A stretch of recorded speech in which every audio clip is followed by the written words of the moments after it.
Então tá beleza, pessoas. Bom dia, bom dia, bom dia. Sejam todos e todas bem-vindos aí. Então tá, já temos aí alguns participantes. Beleza. Tayado no bom dia. O Iago também, muito bom dia.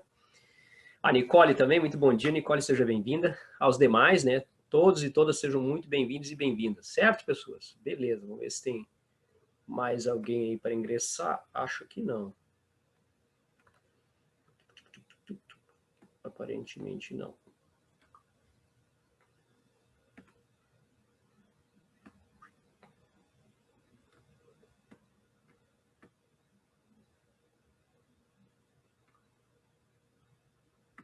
Então tá certo, pessoas. Vamos começar então. Deixa eu ver. Acho que não vai entrar mais ninguém agora aí, né? Eu já tenho algumas pessoas. Bom, vou tocar ficha aqui.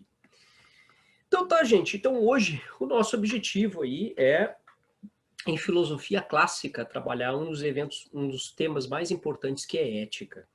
A propósito, antes da gente seguir, né, a qualquer momento, abre o teu microfone aí e me faça perguntas, falou? Então tá, é isso aí. Então a gente vai tocar ficha e se tu sentiu alguma necessidade, interrompe aí, levanta a mãozinha e me pede aí para fazer uma pergunta. Beleza, vocês já estão bem acostumados com a ferramenta, né? Já estão sabendo como utilizá-la.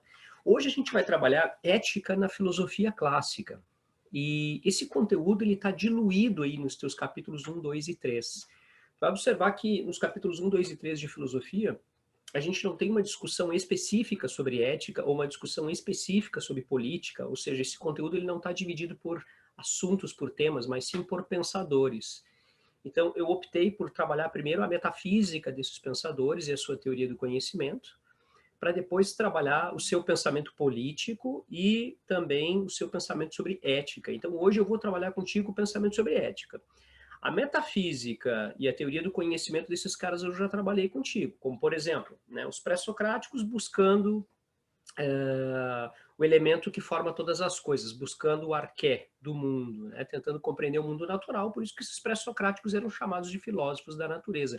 Lembra daquelas três frases não, aquelas três fases, né, da filosofia clássica: período pré-socrático, que é quando a filosofia nasce, século 6 a.C., filosofia da natureza, cosmologia, é o que os caras estão tentando fazer. Aí depois o período socrático, séculos 5 e 4, aqui é o auge dessa filosofia clássica. Período socrático, aí também chamado de antropológico e sistemático. Antropológico, porque a filosofia se volta para o problema do ser humano, e sistemático, porque ali no século IV ela passa por uma grande organização pelas mãos do Aristóteles. A gente viu que os quatro grandes nomes aqui, sofistas, Sócrates, Platão e Aristóteles, colaboraram, portanto, com suas metafísicas e suas teorias do conhecimento. Destaque aí, evidentemente, para Platão e para Aristóteles. E a terceira e última fase, período helenístico, que eu vou trabalhar contigo agora. Eu estou trabalhando essas fases contigo até agora, dando ênfase, como eu disse antes, na metafísica e também na teoria do conhecimento desses pensadores. Hoje a gente vai conversar sobre ética, esse é o objetivo. Então eu vou compartilhar uma telinha aqui contigo. Então beleza, vamos nessa. Vou compartilhar uma tela aqui contigo para a gente começar a conversar sobre isso. Aqui.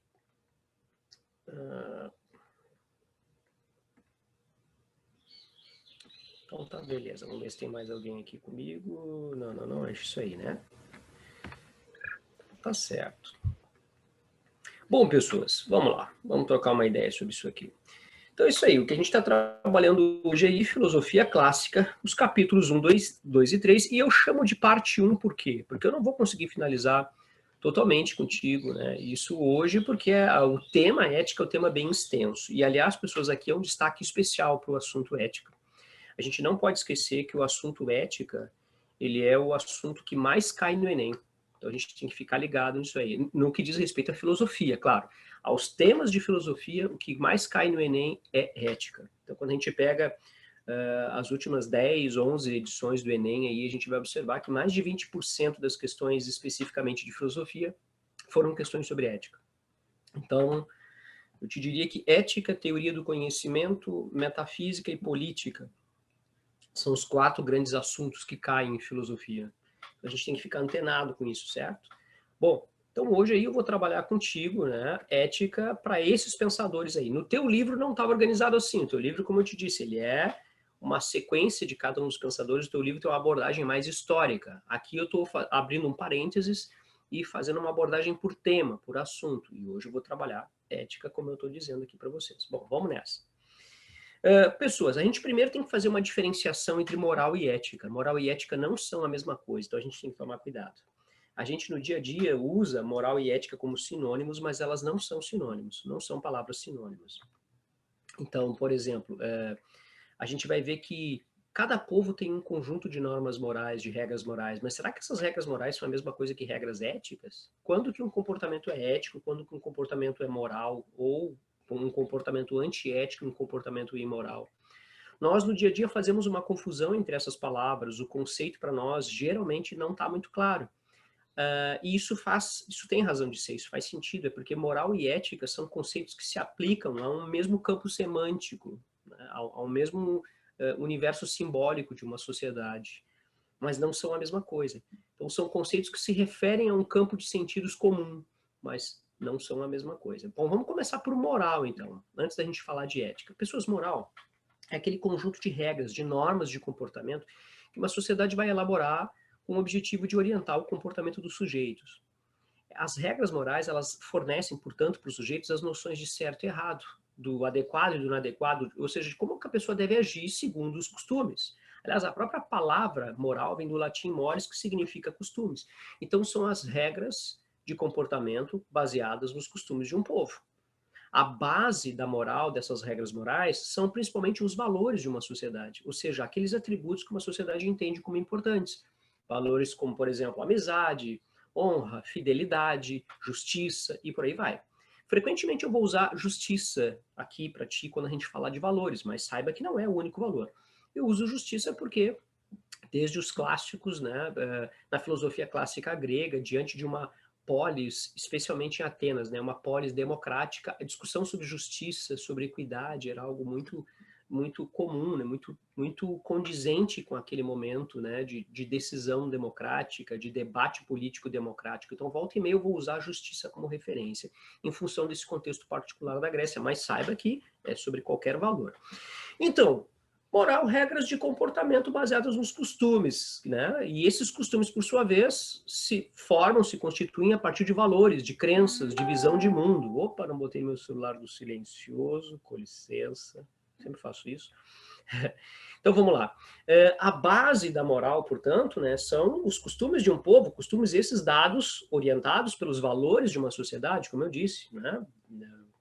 Atributos que aquela coletividade entende como importantes, amizade, honradez, fidelidade, etc. Esses valores mudam de época para época, mudam também de povo para povo. O conjunto valorativo está sempre se transformando, é por essa razão que a moral também muda ao longo do tempo. Além dos valores, as crenças de um povo, a maneira como ela enxerga o mundo, como ela concebe a existência, né? Nós chamamos de visão de mundo, sentimentos coletivos, tudo isso ajuda a conformar as regras morais de um povo. A moral, pessoas, ela não é um empreendimento racional da humanidade. Parênteses, eu vou deixar esses slides depois para vocês no grupo do Facebook, certo? Então não precisa de se preocupar aí de fazer né, a cópia, né? Não te preocupa de copiar. Né? Eu vou deixar esses slides à disposição para vocês. O mais importante é que agora vocês consigam compreender os conceitos, certo? Bom, então, ela é uma construção coletiva, não é obra de um indivíduo. E como construção coletiva, ela é espontânea, ela é um produto cultural espontâneo, ela não é resultado de um planejamento racional, intencional, sistemático.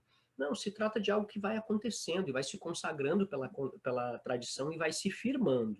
Então, dizer que é uma construção coletiva espontânea significa dizer também, por outro lado, né, ou por decorrência, por conseguinte, que ela é uma construção historicamente condicionada, ou seja, ela é produto histórico, ela varia no tempo e também varia no espaço, no sentido de ser diferente de povo para povo. As regras morais sobre as quais tu e eu estamos submetidos aqui em Porto Alegre, do século XXI, da década de 2020,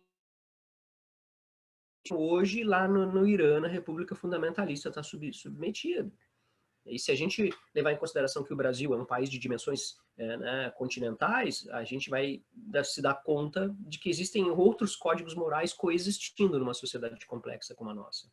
Então, são mais de 200 milhões de habitantes, então provavelmente há diversos códigos morais coexistindo, e às vezes até entrando em conflito, havendo choque entre regramento moral entre grupos distintos.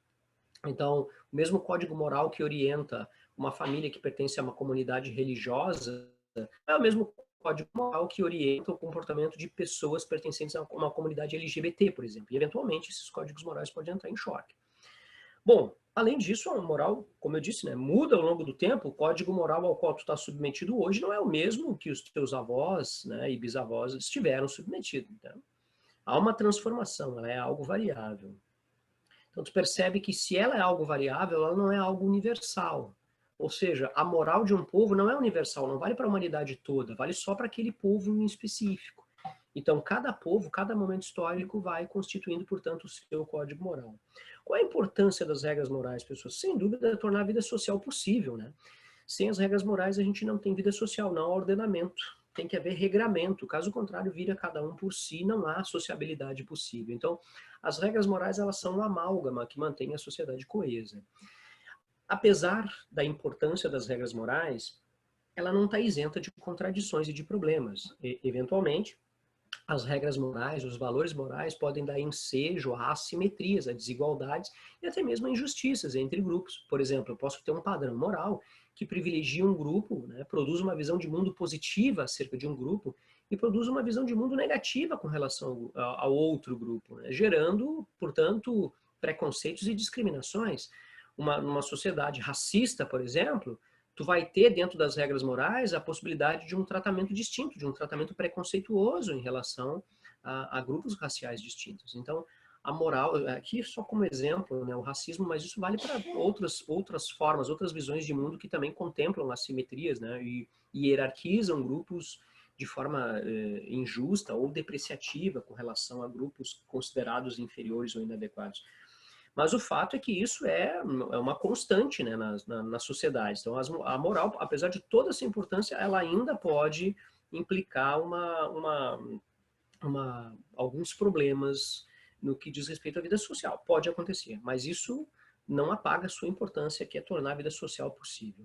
E ética, afinal, o que é isso? O que tu e eu acabamos de fazer foi ética. Nós acabamos de produzir uma teoria acerca da moral. Sim, nós produzimos uma investigação sistemática sobre a moral. Essa é a missão da ética. A ética é, portanto, uma área da filosofia. É uma área da filosofia que tem por objeto as questões de ordem moral, os problemas dos valores, a transformação da moral ao longo do tempo. Tu percebe, portanto, que como uma investigação racional sobre a moral, a gente está falando de uma área do conhecimento que tem um caráter teórico. Um caráter teórico porque produz uma teoria racional sobre a moral. A moral é um fenômeno espontâneo, são os costumes. Já a ética não, é um empreendimento intencional, racional, sistemático, ou seja, organizado, planejado. Então a ética é uma área da filosofia que investiga as questões de ordem moral. Mas a ética ela não fica só no campo da investigação, ela não fica só no campo da teoria. A gente diz muitas vezes que a ética é filosofia moral ou filosofia prática. Por que filosofia prática? Porque ela também tem uma dimensão prática. O filósofo, ao escrever sobre moral, ao investigar a moral, o problema dos valores, os grandes dilemas morais da humanidade ou de grupos particulares, ele também vai tentar encontrar uma resposta para a ação humana, só que não baseada nos costumes, nos valores tradicionais de um povo, mas sim baseado na análise racional da vida humana. O filósofo, portanto, vai propor um conjunto de regras de comportamento ditados pela razão e não pelos costumes. Ora, se a moral é algo particular de um povo, a moral só se aplica àquele povo em específico, ela não pode ser universal, ela não pode ser aplicada a toda a humanidade. Já a ética, ela tem a pretensão de ser universal. A ética tem a pretensão, né, em sua dimensão prática, como filosofia prática, de fornecer um conjunto de regras baseadas na racionalidade humana. E como a racionalidade humana é universal, está presente em todos os seres humanos, então o filósofo acredita que as regras ditadas pela razão podem ser universalizadas, podem ser adotadas por todos os povos, superando assim as particularidades morais de cada grupo.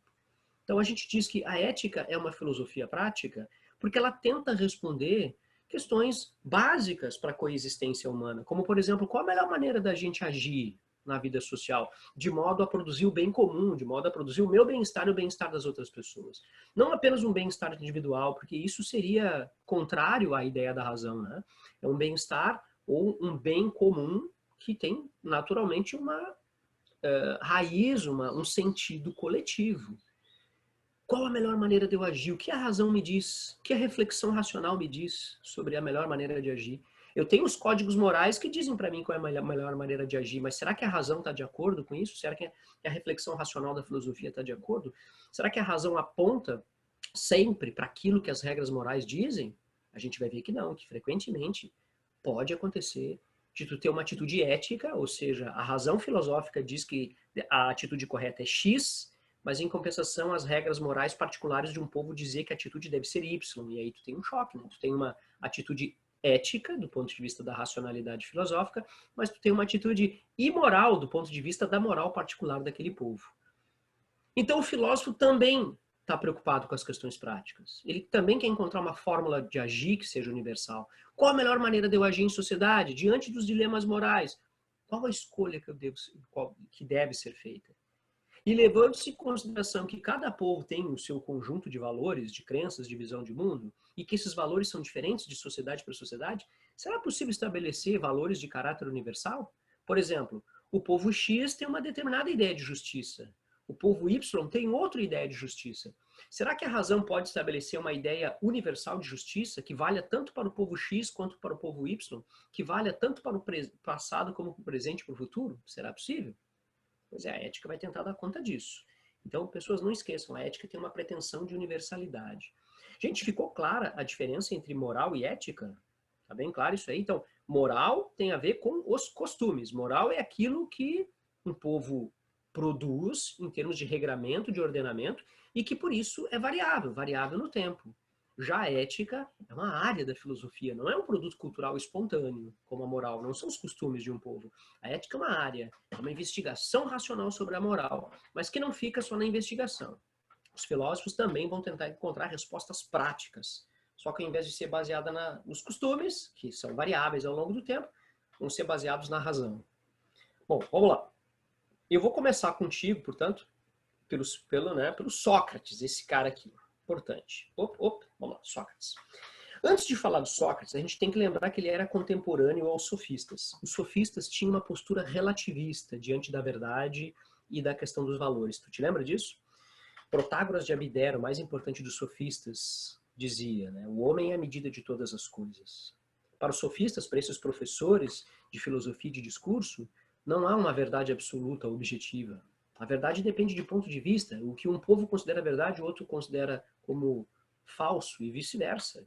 Né? Então, não há como um povo ter a condição superior de determinar o que é verdadeiro ou não. Eles acreditavam que o mesmo se aplica aos valores, que os valores eles são contingentes, eles estão submetidos a uma particularidade histórica. Os valores são diferentes de época para época, de povo para povo, e não há como se estabelecer valores universais. Para eles, portanto, os valores adequados serão sempre aqueles produtos de negociação, produtos de um dado momento histórico. E isso é inevitável. Sócrates, por outro lado, discordava. Lembra que o Sócrates é aquele cara que vai ficar conhecido pelos seus diálogos socráticos, pelos seus grandes debates que ele travava com pessoas, com sofistas também, né, com seus discípulos. E ele acabou gerando um incômodo aí, sendo condenado à morte. A gente viu isso. A gente viu que o Sócrates não deixou nada escrito e o que a gente sabe dele, a maior parte se dá através de Platão, nos diálogos de Platão, em que Platão usa Sócrates como personagem principal. A gente viu que Sócrates recusava o relativismo dos sofistas e entendia que a verdade, sim, ela é libertadora, ela é objetiva, ela é algo exterior a nós, é algo absoluto e não algo que depende de ponto de vista. A gente viu que para o Sócrates, a verdade não é negociável. A gente pode ter pontos de vista distintos sobre as coisas, mas todos esses pontos de vista podem ser simplesmente falsos, por não corresponder à verdade. Então, para o Sócrates, 1 mais 1 é 2. Isso não depende de ponto de vista. A mesma coisa seria com a questão dos valores. Sócrates entendia que os valores não poderiam ser negociados, porque se a gente assumir que os valores têm esse caráter variável, né, esse caráter relativo, isso daria margem à manipulação. De modo que alguns grupos pudessem tirar vantagem desse processo de manipulação, de modo que os seus discursos privilegiassem os seus interesses em detrimento dos interesses da coletividade. Só por aí tu já entende por que Sócrates era contrário à democracia. Ele não era simpático à democracia. Platão também não será simpático à democracia. Sócrates via a democracia com grandes reservas. Ele via a democracia grega, na verdade, muito mais como uma demagogia. Demagogia é aquela situação em que tu tem um discurso que é aparentemente voltado para o povo, para a cidadania, mas quando na verdade é um discurso que de maneira subreptícia, subliminarmente, né, de forma subjaz, ele acaba colocando os interesses particulares daquele que profere o discurso. Então, a demagogia é uma forma de manipulação, de distorção, de degeneração da democracia. Então, Sócrates não era simpático. Ele via, portanto, com reservas, ele via, aliás, com crítica o relativismo dos sofistas no que diz respeito à verdade e aos valores. Então, para o Sócrates, os valores têm que ser, sim, absolutos e universais, senão vira uma bandalheira, né? Acaba sendo, portanto, abre um espaço, uma margem para um risco de manipulação. Sócrates é o primeiro cara que vai chamar a importância para a ética. Ele vai dizer que a ética é o assunto primordial da filosofia, é aquele assunto que tem que ser base da filosofia. Lembra que o Sócrates está considerando a filosofia como o conhecimento da verdade, né? Não havia ideia de ciência como tu temos hoje. Hoje, a filosofia convive com a ciência, né? São campos afins, embora com objetos distintos. Não havia ciência como tu e eu conhecemos hoje. Então, falar de conhecimento racional era falar de filosofia. Então, Sócrates entendia que a filosofia deveria, sim, libertar o ser humano da ignorância e que, para isso, o ser humano tem que buscar a melhor maneira de viver. Lutar contra a ignorância, buscar a verdade, significa buscar a melhor maneira de viver, significa buscar um caminho para o bem-estar geral. Nós chamamos esse bem-estar geral, esse bem comum de supremo bem, né? Supremo bem ou bem máximo. Né? É aquele bem, e lembra que os gregos tinham uma visão muito importante com relação à vida coletiva. Eles entendiam que os valores coletivos deveriam preponderar sobre os valores particulares, de pessoas particulares ou de grupos particulares. Há, portanto, aqui uma ideia de política como a busca do bem comum. Então, Sócrates, ele entendia que a ética deveria antecipar todas as demais áreas do conhecimento filosófico. Então, olha lá, a ética é o assunto primordial, é a base da filosofia. Ao teorizar sobre a moral, a partir do momento que a filosofia produz uma teoria, uma investigação racional sobre a moral, ela, na verdade, está tentando também buscar a melhor maneira de viver. Ao tentar investigar os dilemas morais, o problema dos valores, ela quer descobrir um conhecimento de como viver, um saber como viver.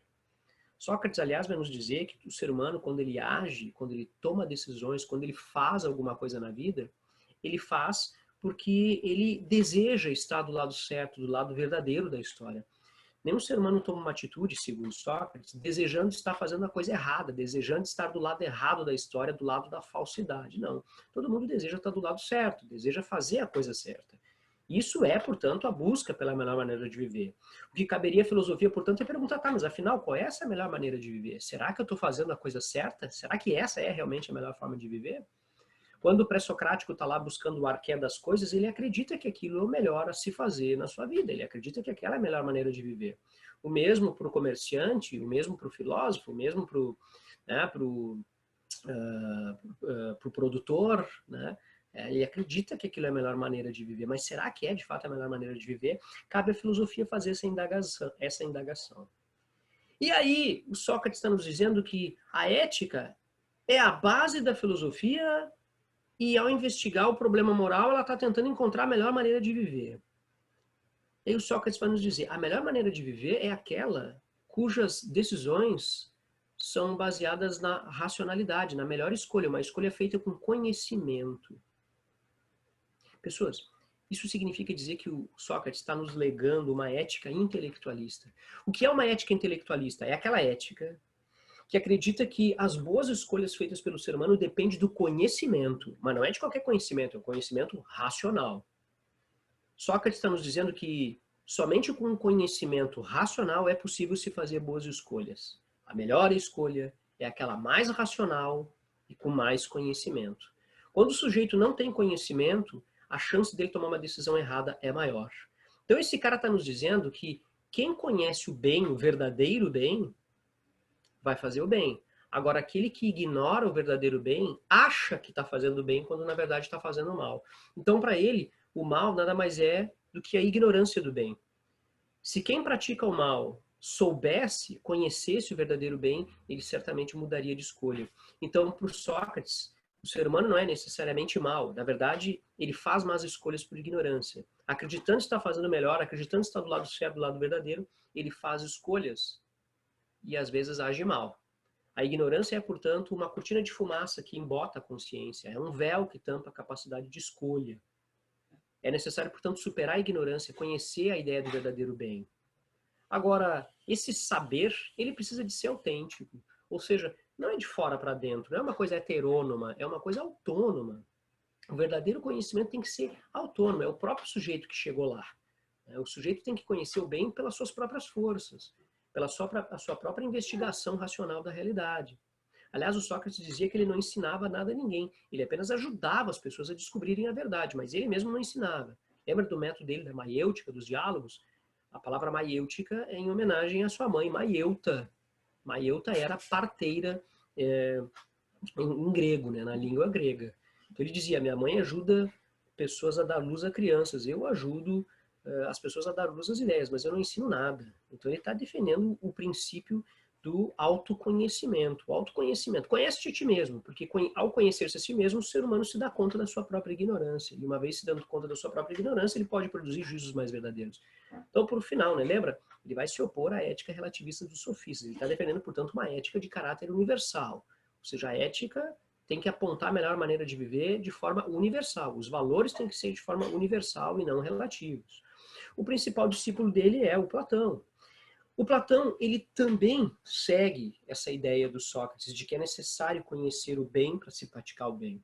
Quem ignora o bem vai praticar o mal. Ele também está inserido, né, nesse princípio.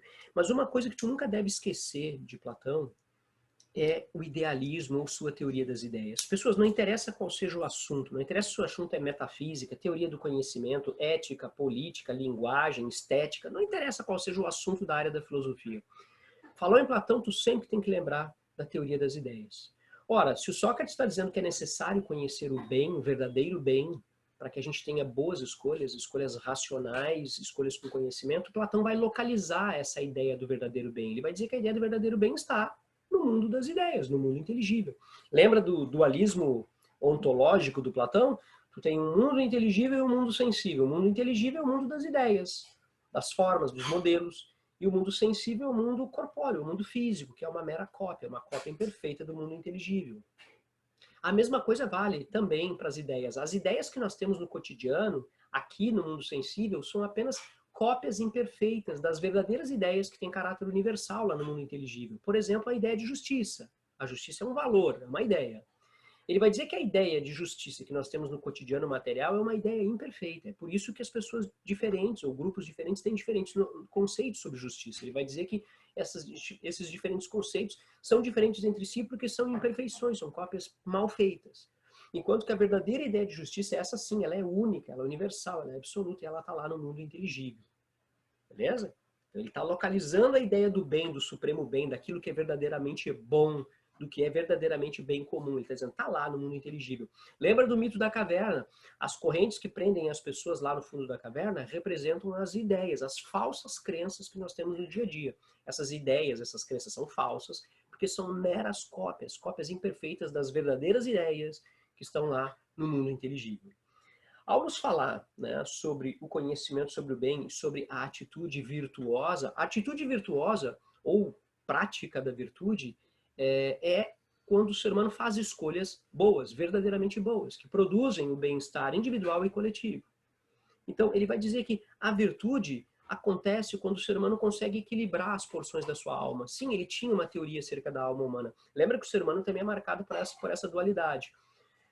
A alma do ser humano corresponde ao mundo inteligível e o corpo físico corresponde ao mundo sensível ou corpóreo, ao mundo dos sentidos. O corpo é transitório, perece e morre. Já a alma é eterna, é a verdadeira sede da humanidade, né? A sede da nossa consciência, perdão, sede da nossa personalidade. Então esse cara vai nos dizer que a alma humana ela é composta por 3 partes. E essas 3 partes precisam de ser harmonizadas. A primeira parte que tu tem aí é a parte apetitiva, que é a parte dos desejos. Esse cara vai nos dizer que os desejos são todos aqueles impulsos, aquela força que nos move a fazer as coisas. Eu tenho um desejo de seguir uma carreira, eu tenho um desejo de me tornar médico, eu tenho um desejo de fazer uma viagem. A segunda parte é o que ele vai chamar de parte irascível ou parte da passionalidade. É a parte das emoções, das paixões. Passione, né? Paixão.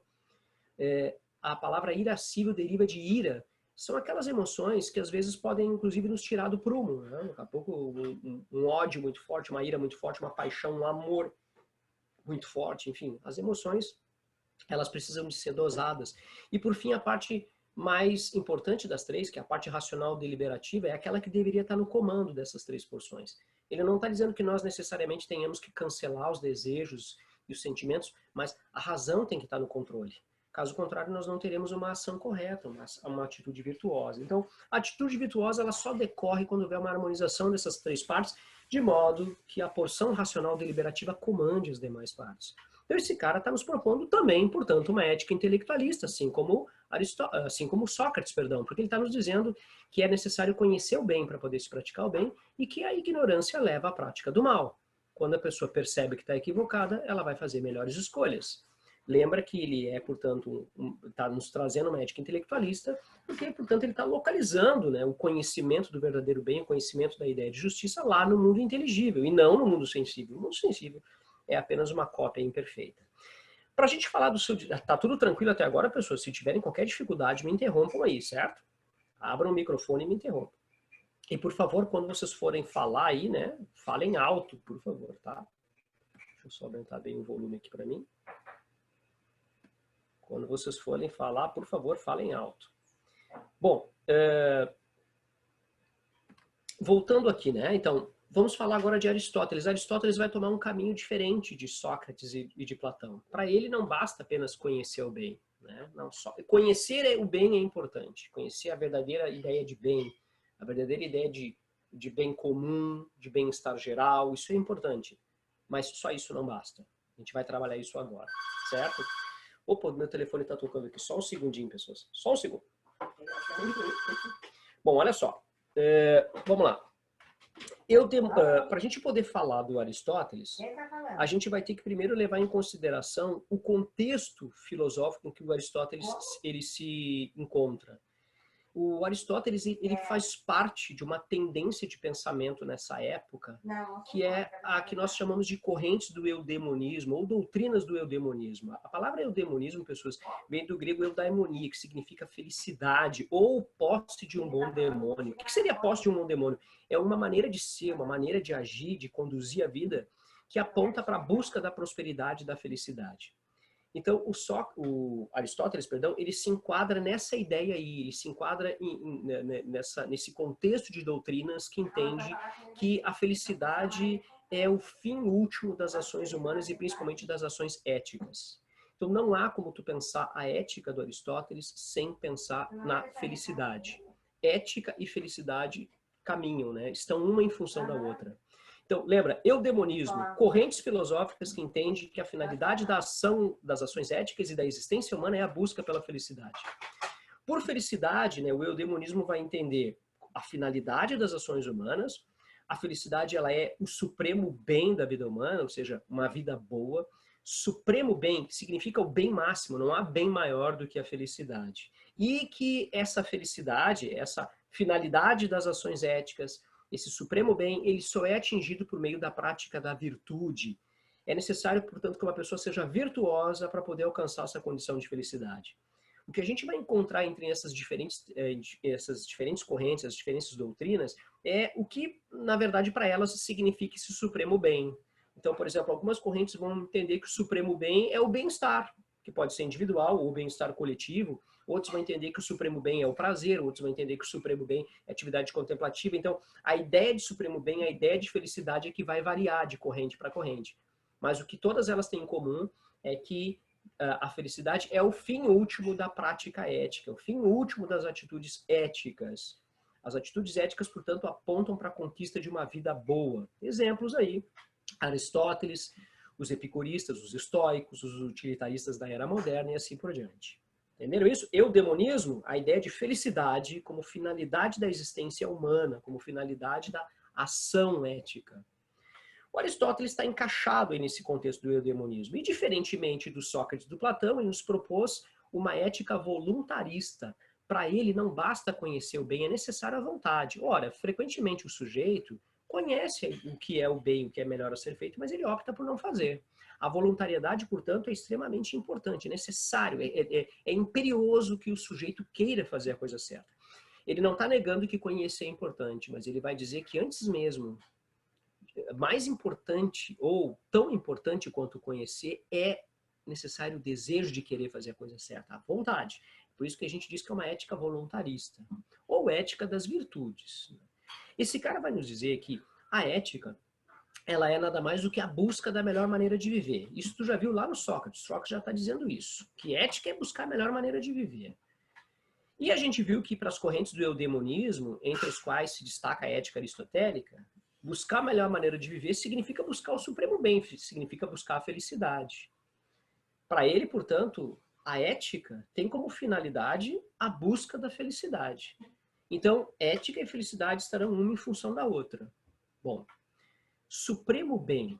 O supremo bem é o bem máximo. Ora, se eu estou dizendo que existe um bem máximo, significa dizer que existem bens menores, ou que não são o bem máximo. Mas, afinal, o que é bem? Na concepção de Aristóteles, bem, o bem de cada coisa é aquilo que torna cada coisa específica. Então, por exemplo, o bem de uma cadeira é servir de assento. É aquilo que lhe aproxima da sua causa final. O bem de uma árvore é fornecer frutos. O bem de um vegetal é servir de alimento. Enfim, o bem é aquilo para o qual a existência do ser tende, aquilo que lhe aproxima da sua causa final. Lembra que era a causa final? É o propósito da existência de um ser. Então, o bem de cada coisa é aquilo que cada ser tem de próprio, que lhe torna um ser específico, distinto dos demais seres. Já o supremo bem é aquele bem que vai além dos bens específicos, é aquele bem que se aplica a todo o conjunto dos seres. E como a gente está falando de seres humanos, a gente está falando de bem-estar geral, o bem que produz o bem-estar de toda uma coletividade. Então, falar na ética aristotélica implica necessariamente falar sobre o seu conceito de felicidade. Então, para Aristóteles, a ética é a busca pela felicidade. A felicidade é o fim da ética, o objetivo da ética. Mas felicidade aqui para ele tem um significado especial, um significado particular. Lembra que eu te disse, quando acabei de falar do eudemonismo, né? As correntes eudemonistas, elas vão variar no que elas entendem ser essa felicidade, no que elas entendem ser esse supremo bem. Aqui eu estou te apresentando a ideia de felicidade para o Aristóteles. Felicidade como finalidade da ética. Bom, mas vamos lá, o que ele entende por felicidade? Eu vou te dar 3 sentidos da felicidade para Aristóteles, 3 sentidos que se articulam, que se miscuem. Esses sentidos estão um em função do outro, eles não são estanques, tá? Eles são complementares, certo? Não são assim, ó, a felicidade é isso, por outro lado é aquilo, por outro lado é aquilo. Elas são 3 noções que não se comunicam. Não, não é isso. São 3 noções que se comunicam, que estão uma em função da outra. Então, o primeiro sentido, a finalidade como causa final da existência humana, como fim último das ações. Isso eu já havia te dito, né? Para os eudemonistas, em geral, para as correntes do eudemonismo, é esse o objetivo das ações humanas e da ação ética. A busca da felicidade.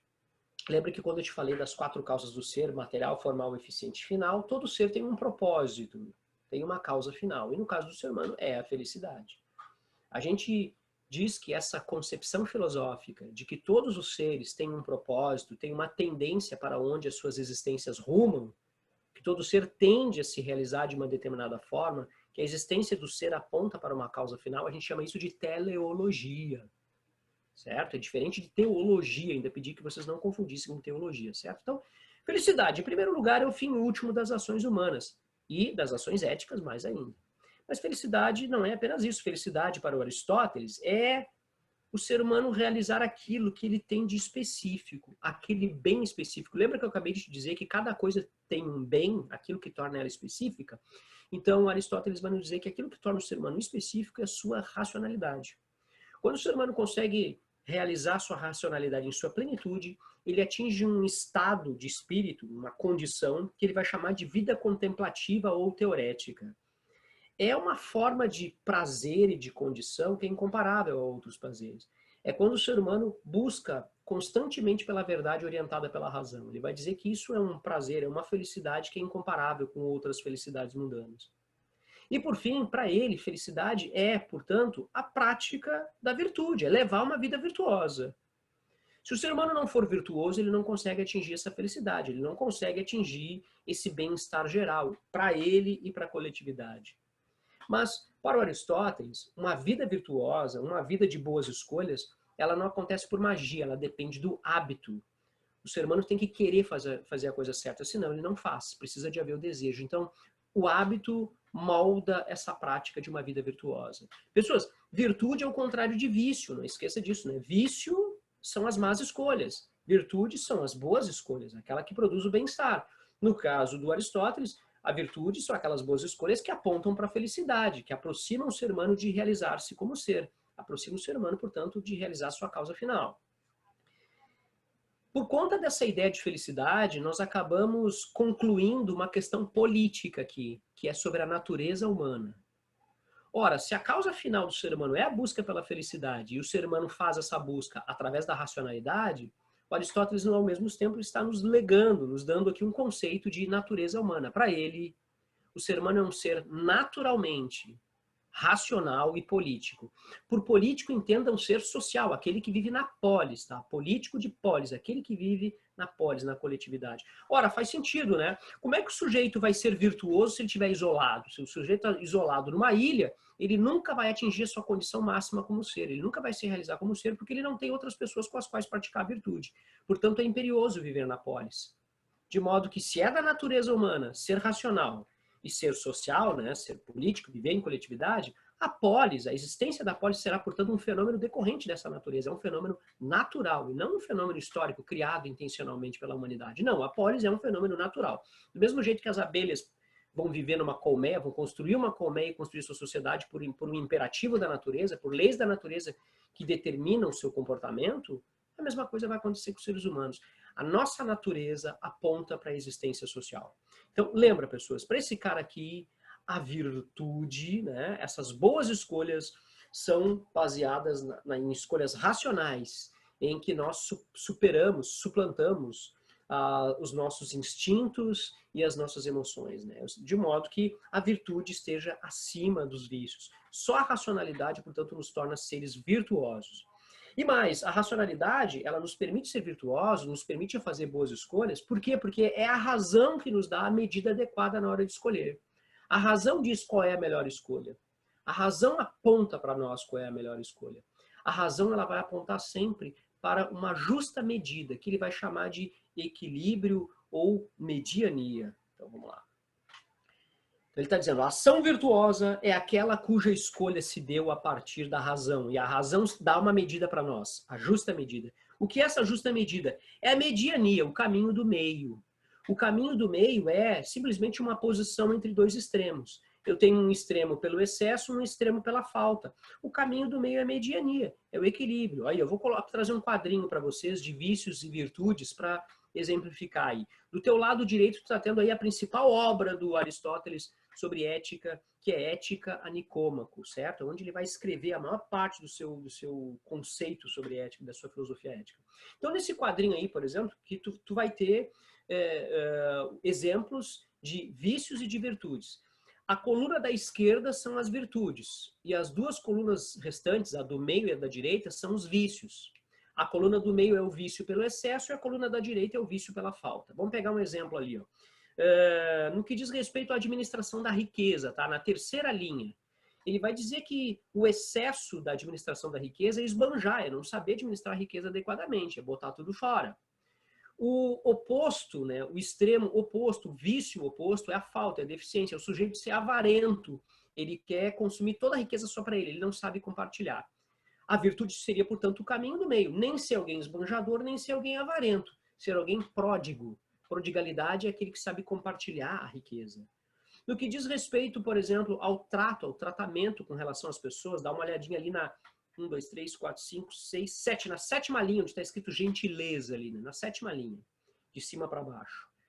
A virtude é a gentileza. Onde estão os extremos aí? Né? Pelo excesso, a irascibilidade. O sujeito é intratável, não sabe tratar as pessoas, é grosso com as pessoas, passa por cima delas, não se importa com as emoções das outras pessoas.